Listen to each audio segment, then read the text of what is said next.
अस्सलाम वालेकुम दोस्तों, कैसे हैं आप सब। मेरा नाम फ़हद एंड आप सब देख रहे हैं FT ब्लॉग्स। वीडियो स्टार्ट करने से पहले आप सबसे एक छोटी सी रिक्वेस्ट है कि अगर ईच एंड एवरीथिंग डिटेल में देते हैं तो आपसे मिलते हैं वहाँ जाकर। चलते हैं।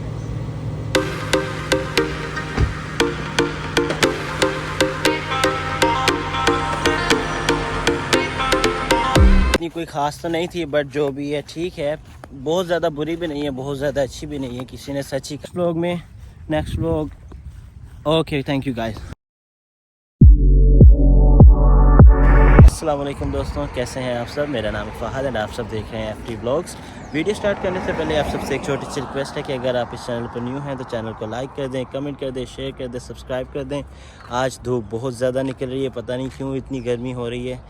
जो भी होता है सब कुछ कर दें, रोज़ रोज़ मुझसे नहीं बोला जाता, बहुत लेंथी होता है। तो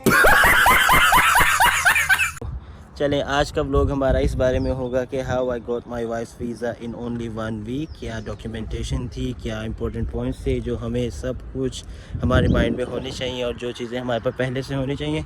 बल्कि ऐसा करते हैं, वीडियो स्टार्ट करने से पहले, डिटेल्स देने से पहले किसी ऐसी जगह जाके बैठते हैं जहाँ पर थोड़ा सा सुकून हो, ये गाड़ियों का शोर ना हो, और अपनी वाइफ को और अपनी फैमिली को भी ले लेते हैं, कहीं जाके कॉफ़ी वगैरह पीते हैं। तो ऐसे करते हैं, पहले मैं अपनी बेबी का प्रैम वगैरह सारा गाड़ी में रख लेता हूँ और आप लोगों को भी दिखाता हूँ कि ये सब कुछ कैसे है, क्या होता है। फिर उसके बाद चलते हैं, कहीं बैठते हैं, कॉफ़ी वगैरह लेते हैं और कहीं सुकून से बैठ के आपको सारी चीज़ें ईच एंड एवरीथिंग डिटेल में देते हैं। तो आपसे मिलते हैं वहाँ जाकर। चलते हैं।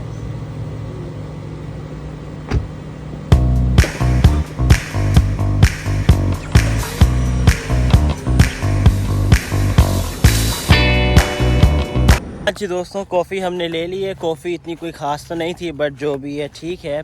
बहुत ज़्यादा बुरी भी नहीं है, बहुत ज़्यादा अच्छी भी नहीं है। किसी ने सच ही कहा है, ऊंची दुकान फीके पकवान, वैसा ही हिसाब है। कहना क्या चाहते हो? $9 की उसने मुझे ये कॉफ़ी दी है, but it wasn't that good. Well anyways, let's start our topic. तो हमारा आज का टॉपिक था how I got my wife visa in 1 week. तो ऐसा, तो उसके लिए मुझे आप लोगों को थोड़ा सा अपना बैकग्राउंड ज़रूर बताना पड़ेगा, क्योंकि उसमें से भी कुछ इस तरह के पॉइंट्स हैं जिन्होंने मेरी वाइफ की वीज़े के अंदर पार्ट प्ले किया था। तो ऐसा था कि जब मैं ओ लेवल्स कर रहा था तो मेरी वाइफ और उनकी फैमिली शिफ्ट हो गए थे सऊदी से यहाँ पाकिस्तान। तो उन्होंने भी उसी कॉलेज में एडमिशन ले ली जहाँ पर मैं ओ लेवल्स कर रहा था। मेरे ओ लेवल्स के लास्ट 3 मंथ्स रह गए थे। तो वहाँ पर हम दोनों की इंटरेक्शन हुई, फिर हम दोनों की थोड़ी सी अंडरस्टैंडिंग हो गई। फिर हम दोनों ने अपने अपने पेरेंट्स को बता दिया that we want to marry each other.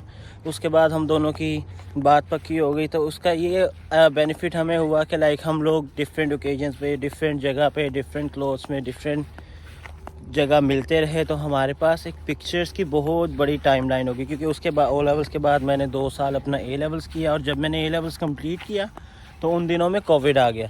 तो कोविड की वजह से मुझे 2 साल वेट करना पड़ा पाकिस्तान में अपने वीज़ा के लिए। ऐसे ही है। तो फिर उसके बाद जब मैंने अपना ए लेवल्स फिनिश किया और जब फाइनली कोविड ख़त्म हुआ तो मेरा वीज़ा मेरे एजेंट ने फ़ाइल किया। तो उस दौरान, कोविड के दौरान तक मेरी और मेरी वाइफ की एंगेजमेंट हो चुकी थी, और उस दौरान हमें हो गए तो ऑलमोस्ट 4 से 5 साल हम दोनों की फैमिलीज़ को एक दूसरे से मिलते हुए। तो 4-5 साल हम दोनों को, ज़ाहिर है, हमारी फैमिलीज़ को मिलते हुए हो गए थे। तो हम लोग डिफरेंट ओकेजन पे जब जब मिले तो हमारे पास डिफरेंट ओकेजन्स की डिफरेंट पिक्चर्स भी मौजूद थी। उसके अलावा फिर जब कोविड के बाद मैंने अपना वीज़ा फ़ाइल किया तो मेरा वीज़ा आ गया था। तो फिर वीज़ा आने के बाद मैं यहाँ ऑस्ट्रेलिया आ गया। यहाँ पर मेरा वीज़ा आया था bachelors of medicine and health sciences, जो कि 3 इयर्स का बैचलर्स था। पर एक आप लोगों को ग्राउंड रियलिटी में यहाँ देता चलूँ कि गाइज़, यहाँ पर अगर आप बैचलर्स कर रहे हैं यूनिवर्सिटी, आपने जाना हो 3 से 4 दिन और 4 से 5-5, 6-6 घंटे की आपकी क्लास हो, तो आपके लिए बहुत मुश्किल हो जाता है कि आप उसमें से फिर अपनी फ़ीस भी निकालें खुद काम करके और अपनी स्टडी को भी प्रॉपर लेके चलें। तो मेरे लिए भी काफ़ी मुश्किल हो गया था ये सब कुछ मैनेज करना। तो फिर मैंने अपने एजेंट से मशवरा किया, प्लस PR के पॉइंट ऑफ व्यू से भी देखा जाता ना अगर, तो चूँकि मैं ए लेवल्स इन मेडिसिन किया था पाकिस्तान में, बायोलॉजी में किया था, तो मैंने आगे जो अपनी फ़ील्ड चूज़ की थी वो भी थी bachelors of medicine followed by doctor of medicine, which is a 4 years degree. So combined it was a 7 years program. तो मुझे PR डालने के लिए ही सिर्फ ऑलमोस्ट 7 इयर्स की फ़र्स्ट स्टडी करनी पड़नी थी। उसके बाद मेरी 3 इयर्स की मुझे TR कंप्लीट करनी पड़नी थी। That makes 10 years in total. So 10 साल मुझे ऑलरेडी सिर्फ पढ़ना पड़ता, उसके बाद फिर TR एंड TR के बाद फिर जाके कोई PR का चांस बनता। तो फिर मैंने अपने एजेंट से मशवरा किया और हमने ये डिसाइड किया कि यार एक तो फ़ीस बहुत ज़्यादा है, प्लस सिडनी से रोज़ाना वोलोंगोंग जाना, वो भी 3-3, 4-4 घंटे, 5-5 घंटे, फिर वहाँ पे बैठना, पढ़ना, असाइनमेंट्स एंड ऑल दैट, फिर प्रैक्टिकल वर्क अलग था। तो that was becoming very hard for me. So after 6 month मेरे एजेंट ने मुझे मशवरा दिया कि आप अपना फर्स्ट सेमेस्टर समहाउ पास करके क्लियर कर लो। जब आपका पास होगा, अगर हम अपना कोर्स चेंज करेंगे तो हम केस ऑफिसर्स को ये हम उनको ये कन्वे कर सकेंगे कि yeah, he was a genuine student, he was studying here, but now he has changed his interest. So फिर मैंने सर्टिफिकेट 3 इन कारपेंट्री एक कॉलेज में एडमिशन लिया। अब जाहिर है जब मैं यूनिवर्सिटी से कॉलेज में आया तो मेरा वीज़ा यूनिवर्सिटी का था, वो था हायर एजुकेशन सेक्टर का। तो हायर एजुकेशन सेक्टर से lower vocational education and training में आने के लिए फिर मेरे पास 2 ऑप्शंस थे, या तो मैं अपना वीज़ा चेंज कर लेता या फिर मैं कोई फ्यूचर COE लेके अपना AQF लेवल कंप्लीट कर लेता। तो काफ़ी एजेंट से मैंने 2-3 एजेंट से और मशवरा किया। उन्होंने तो मुझे कहा कि हम आपको फ्यूचर COE ले देंगे तो आपका AQF लेवल पूरा हो जाएगा, तो आपको वीज़ा चेंज करने की ज़रूरत नहीं। इस दौरान मेरी और मेरी वाइफ की सिर्फ एंगेजमेंट हुई थी इस सब मामले के दौरान। तो फिर मैंने ये बेहतर समझा कि क्यों ना अपना वीज़ा चेंज करवा लें, और वीज़ा चेंज करवाने के वक्त जब मैं अपना न्यू वीज़ा फ़ाइल करूँगा उसमें मैं अपनी वाइफ के और मेरे मैरिज डॉक्यूमेंटेशन वगैरह सारा कुछ अपलोड कर दूँगा। फिर हमने ये डिसाइड किया कि अब 6 मंथ्स का सेमेस्टर कंप्लीट हो गया मेरा, मुझे 3 मंथ्स का ऑफ मिला था। तो उन 3 मंथ्स में मैं, मेरी छोटी बहन और मेरे बड़े भाई, हम तीनों पाकिस्तान गए। मैंने और मेरे भाई की, हम दोनों की शादियाँ हो गई। तो उसमें ये है कि घर जाते ही हमारी जैसे शादी हुई, हमने नेक्स्ट डे ही बगैर किसी डिले के मैंने अपनी वाइफ के तमाम तर डॉक्यूमेंटेशन पाकिस्तान से बनवा ली, जिसमें उनका ID कार्ड मेरे नाम से, उनका पासपोर्ट मेरे नाम से, हमारा निकाहनामा नादरा से कंप्यूटराइज्ड एंड अटेस्टेड, और उसके अलावा हमारी अपनी FRC जिसमें मैं head of the family and मेरी वाइफ और हमारी जो आगे फैमिली कंटिन्यू होनी थी वो FRC बनवाया। तो इस तरह की 6-7 मेजर डॉक्यूमेंट जो हमें पाकिस्तान से चाहिए थे वो हमने तमाम तर डॉक्यूमेंट्स बनवा लिए। और जब मैं वापस ऑस्ट्रेलिया आया, मैं बैचलर्स के वीज़े पे पाकिस्तान गया था और बैचलर्स के वीज़े पे ही वापस आके मैंने अपना न्यू वीज़ा फ़ाइल कर दिया। तो जब मैंने अपना न्यू वीज़ा फ़ाइल किया, उसके अंदर अब जो मेन 3 पॉइंट्स थे ना हमारे, वो ये थे कि सबसे पहला पॉइंट ये था कि मेरे पास 5 to 7 ईयर्स की मेरी और मेरी वाइफ की डिफरेंट ओकेजन्स की पिक्चर टाइमलाइन थी कि केस ऑफिसर को और ऑस्ट्रेलियन गवर्नमेंट को ये पता चल गया कि ये रिलेशनशिप जेन्युइन था और ये काफ़ी अरसे से, काफ़ी टाइम से चलता आ रहा है। और प्लस मैंने अपडेट कर दिया था कि नाउ आई एम मैरिड और अपने मैरिज डॉक्यूमेंट्स लगा दिए थे। तो मेरा वीज़ा आ गया था जो वेट सेक्टर का था 3 वीक्स में। 21 डेज़ बाद मेरा वीज़ा ग्रांट हो गया। और जैसे ही मेरा वीज़ा ग्रांट हुआ उसके 3 डेज़ बाद मैंने अपने एजेंट से मशवरा किया कि अब मैं अपनी वाइफ को बुलाना चाहता हूँ। सो ही वाज लाइक कि नहीं, अभी इतनी जल्दी नहीं, अभी तो आपका वीज़ा चेंज हुआ है तो ये काफ़ी मुश्किल हो जाएगी। मैंने फिर अल्लाह ताला के, I put my faith in Allah and I said no, we will go on with the visa and we'll see what happens, okay. So फिर उसमें हमारे पास अब जो मेजर पॉइंट्स आ गए थे ना, वो यही थे कि फ़र्स्ट हमारे पास पिक्चर टाइमलाइन बहुत बड़ी थी ताकि केस ऑफिसर को ये पता चल जाए कि वाकई ये रिलेशनशिप जेन्युइन था और इसके अंदर कोई भी फेकनेस नहीं थी, ठीक है, यानी ये फेक नहीं था रिलेशनशिप। उसके बाद द बैंक स्टेटमेंट जो मेरे फादर होल्ड कर रहे थे पिछले 4 to 5 मंथ से मेरे वीज़ा के लिए, मेरी सिस्टर के वीज़ा के लिए एंड मेरे भाई के वीज़ा के लिए भी।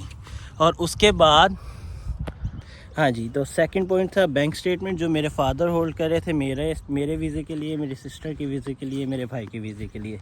एंड थर्ड पॉइंट हमारे पास ये था कि जब मेरा वीज़ा कन्वर्ट हुआ था तो मैं ऑस्ट्रेलियन गवर्नमेंट को ये पहले ही बता चुका था कि नाउ आई एम मैरिड। तो उन्हें पता था कि this person is married now, ये उसकी स्पाउस की डिटेल्स हैं, सारे documentation was already uploaded in my file.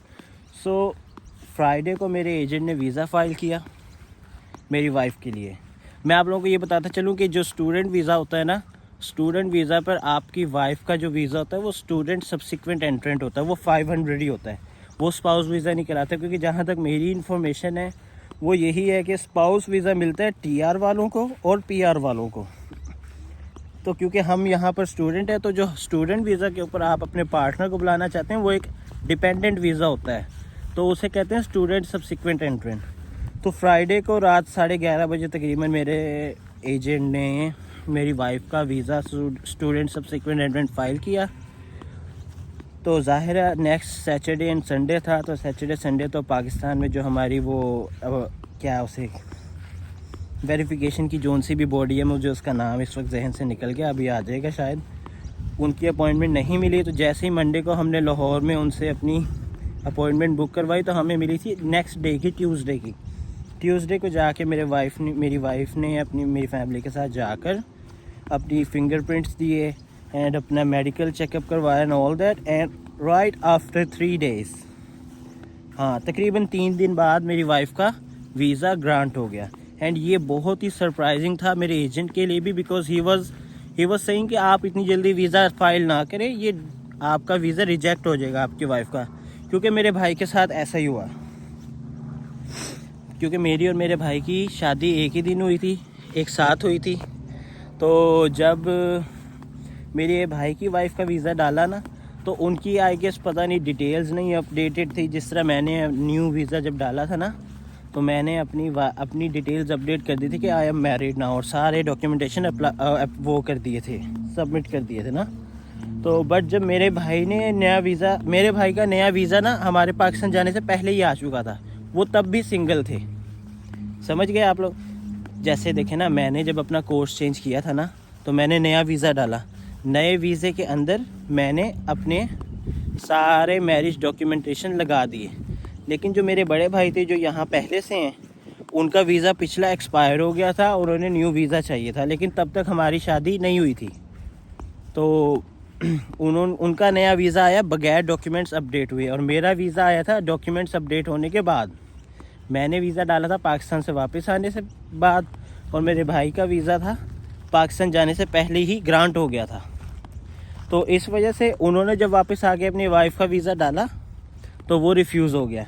तो इससे हमें यही समझ आया कि मे बी बिकॉज़ मेरे पास एक पिक्चर्स की बहुत बड़ी टाइमलाइन थी, ये प्रूव करने के लिए कि ये रिलेशनशिप जेन्युइन है, प्लस बैंक स्टेटमेंट तो ऑब्वियसली मेरे फादर होल्ड कर रहे थे। And the third point was कि जब मैंने अपना वीज़ा डाला तो मेरी डिटेल्स अपडेट हो गई थी, तो case officer was fully satisfied. So with in 3 days case officer ने वीज़ा ग्रांट कर दिया। तो इस तरह करके मुझे मेरी वाइफ के लिए विद इन 7 डेज़ मेरी वाइफ का वीज़ा ग्रांट हो गया था। तो अगर आप लोग भी स्टूडेंट हैं यहाँ पे और अपने पार्टनर का स्टूडेंट सब्सिक्वेंट एंट्रेंट डालना चाहते हैं, तो मेक श्योर करें कि आप लोगों के पास डिफरेंट ओकेजन्स की अपने पार्टनर के साथ पिक्चर्स हों, प्लस आपकी बैंक स्टेटमेंट 5-6 मंथ्स पुरानी हो, एंड प्लस अगर आप लोगों ने वीज़ा चेंज किया है या अगर आप लोगों की शादी हो गई है, तो वीज़ा डालने से पहले आप लोग अपनी जो डिटेल्स है ना, कि अभी तो ऑब्वियसली अगर आपकी डिटेल्स अपडेट नहीं हुई तो एम्बेसी में यही होगा कि आप सिंगल हैं, लेकिन आप उसको चेंज करें। आप अपने मैरिज डॉक्यूमेंट सारे सबमिट करवा के उसको अपडेट कर दें गवर्नमेंट को, ऑस्ट्रेलियन गवर्नमेंट को, कि you are married now. And hopefully जब आप अपनी वाइफ का वीज़ा डालेंगे, इंशाल्लाह ताला आप लोगों का वीज़ा भी रिजेक्ट भी नहीं होगा और इंशाल्लाह उसका प्रोसेस भी बहुत स्मूथ हो जाएगा।